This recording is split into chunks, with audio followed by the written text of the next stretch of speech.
Hey, what's going on everyone? Welcome back to another episode of Star Wars Coffee, where in today's episode, we're going to be doing the math and figuring out when Palpatine had his child. That's today here on Star Wars Coffee. I have spoken.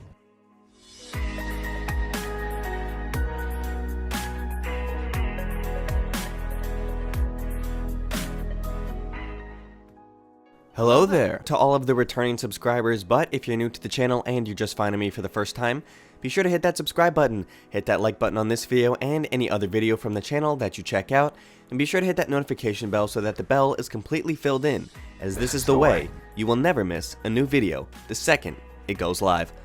Do it! I don't really hear many fans complaining that Palpatine was back in The Rise of Skywalker. I know that even after that first poster at D23 when Palpatine was on the poster, there were still some people who were thinking that Palpatine wasn't actually in it and that it was just an homage to the rest of the saga. But yeah, Palpatine was actually back, we knew that, and I don't think any fans are going to be complaining that Ian McDiarmid was involved in another Star Wars project. I feel like a lot of us would actually just watch The Emperor in his own TV series on Disney Plus, just running the galaxy. But that's besides the point. Today what we're going to do is talk about Palpatine and when he had his child. So I've done all of this research and all of this math, and here is what I've got. Okay, so Palpatine was born 84 years before the Battle of Yavin on Naboo. Palpatine's official final death was on Exegol 35 years after the Battle of Yavin, which would give Palpatine an age of 119 years. Okay, another thing to keep in mind here. So we have that Palpatine's 119 years old. That has now been established. The next thing we're establishing is in the year 20 BBY, so 20 years before the Battle of Yavin, Darth Sidious gets disfigured by Mace Windu in Revenge of the Sith. This is important for something I'll talk about in a bit. Okay, so let's fast forward to a bit to the sequel trilogy now. So 15 years after the Battle of Yavin, Rey is born. Rey, which we know from The Force Awakens and all of that content that came out then, is 19 years old. And, just wanted to throw this out there for coincidentally, Ben Solo begins training with Jedi Master Luke Skywalker 15 years after the Battle of Yavin. Moving down the line, and 21 years after the Battle of Yavin, Rey is 6 years old. Her first appearance of her as a young girl in The Force Awakens. This is the same flashback used in both The Force Awakens and The Rise of Skywalker, with The Rise of Skywalker having new footage of this incident from Rey's flashback after touching the Skywalker lightsaber. Therefore, Rey is confirmed to be 6 years old. The Rise of Skywalker Visual Dictionary also offers us some insight into this, confirming a 6-year differential between the year Rey is born to when she's abandoned on Jakku. Reading from that, it says timeline, 19 years BSI, which is before the Starkiller incident. So we're using the Battle of Yavin as our timeline in this video. But in The Rise of Skywalker and any incident Star Wars movie you'll find in any visual dictionary, they just use whatever the big timeline event was for that trilogy or film. So for the Solo one, it was different. And now for the sequel trilogy one, it's different. So let's go with that for a second. Before the Starkiller incident, 19. Rey is born on an unknown world. 13 years before Starkiller incident, Rey is abandoned on Jakku to Unkar's custody. She still remembers the Bastoon legacy flying away. 10 years before Starkiller incident, Rey's education in technology begins as she becomes one of Unkar's most reliable scavengers. 0 years before the Starkiller incident, Rey meets Finn, leaves Jakku, and encounters Han Solo and General Leia Organa. Rey trains under Luke Skywalker and makes a sworn enemy of Kylo Ren.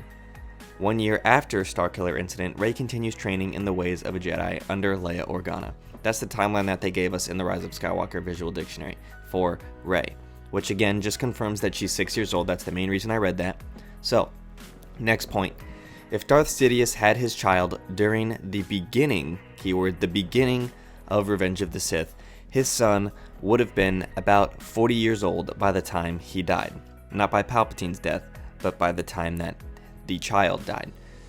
The actor who plays Rey's dad, this is what we're going to go off of, the actor who plays Rey's dad was 29 years old.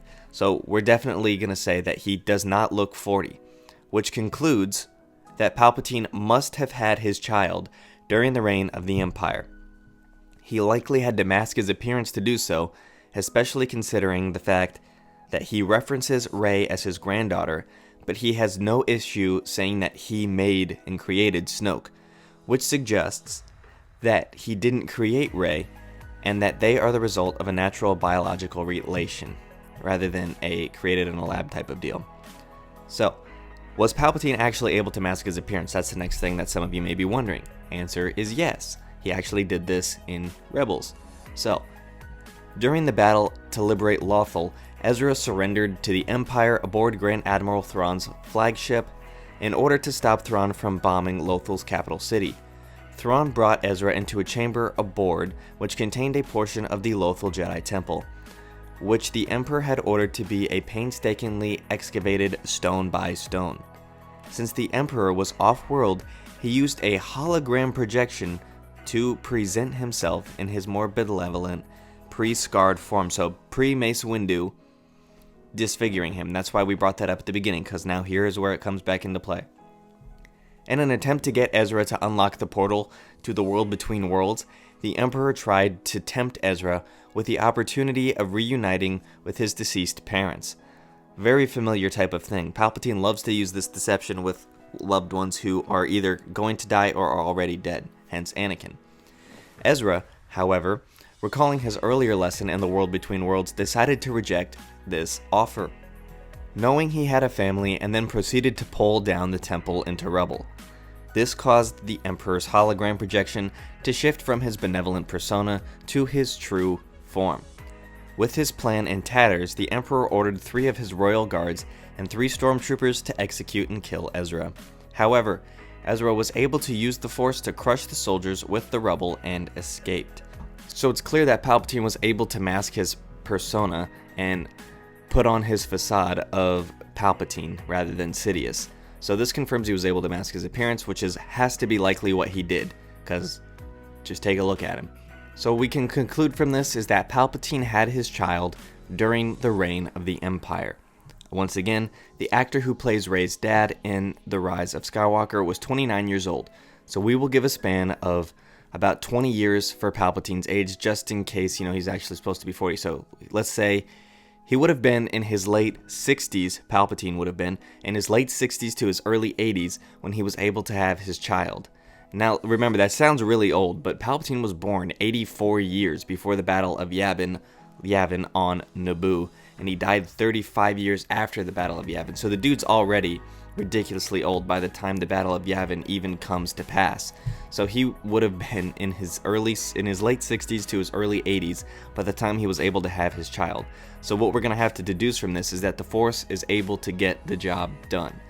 So this would put it right around the time of the events for his age of Revenge of the Sith, like right around the time of the Revenge of the Sith, between Attack of the Clones, Revenge of the Sith, and the events of the original trilogy as to when Palpatine had his child. Let's also just take a moment to appreciate how much of an incredibly underrated character Palpatine is in the sense of his Force abilities.